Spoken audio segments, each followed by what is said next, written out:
Visiting temples feels like a uniquely Asian experience, especially in China.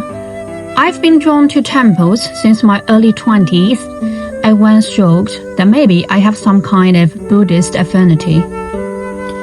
Over the years, I've visited many temples, some of them quite famous, and like most people, I think, we often go to temples carrying a sense of confusion or heaviness.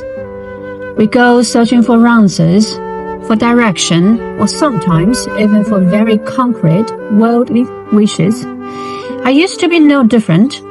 In the earlier years, besides appreciating the atmosphere, I also went with a sense of asking, of seeking something in return. But something has shifted in recent years. Now, I don't really go to temples to ask for anything. It's more that I simply enjoy being there. That sense of calm is enough. Have you ever felt this? The moment you approach a temple, your mind starts to slow down.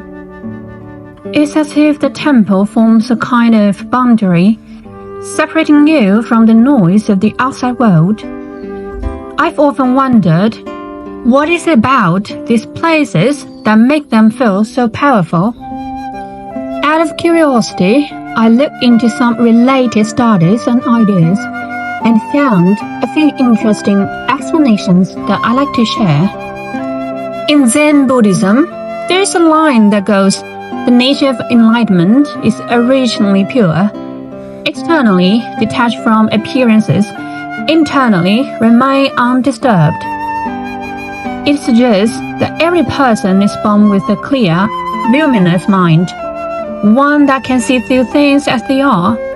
Zen is not being attached to external forms and fluctuations of gain loss.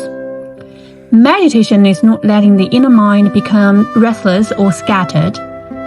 When both are present, one can return to that original clarity.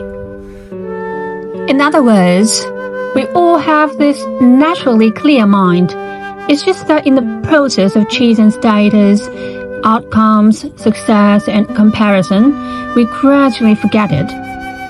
And in a temple, the simple elements, great tiles, old wooden statues, the sound of wooden fish and bowls, quietly strip away that noise. For a moment, you step out of the rush of everyday striving, and you can almost see that untouched clarity within yourself again. But it's important to realize the peace gone through temples is still temporary, created by external separation. Real calm does not belong to any physical place. It comes from letting go of attachment and learning to stay steady within yourself. In this sense, Zen Buddhism is more of a philosophy of life than a religion for many Chinese people. It shapes how people understand the world and how they choose to live. As the Chinese scholar Fan Zhongyan once wrote, "Neither to be pleased by external gains, nor to be saddened by personal loss." That reflects this kind of Zen-like mindset quite well.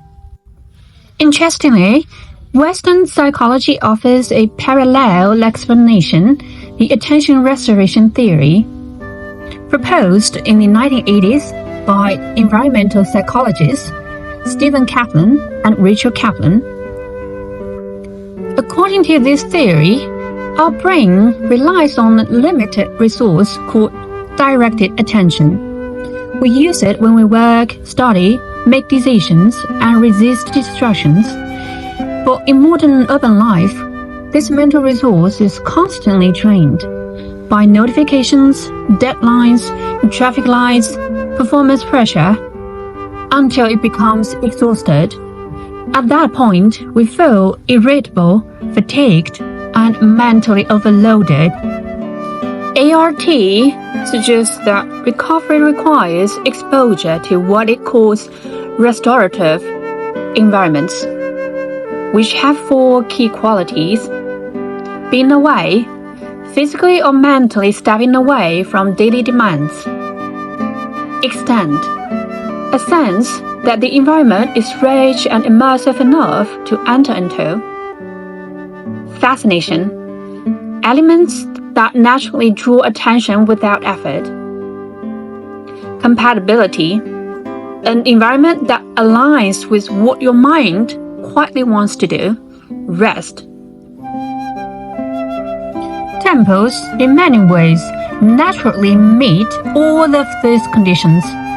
They are away from daily noise, rich in atmosphere, gently absorbing, and deeply compatible with a state of mental rest.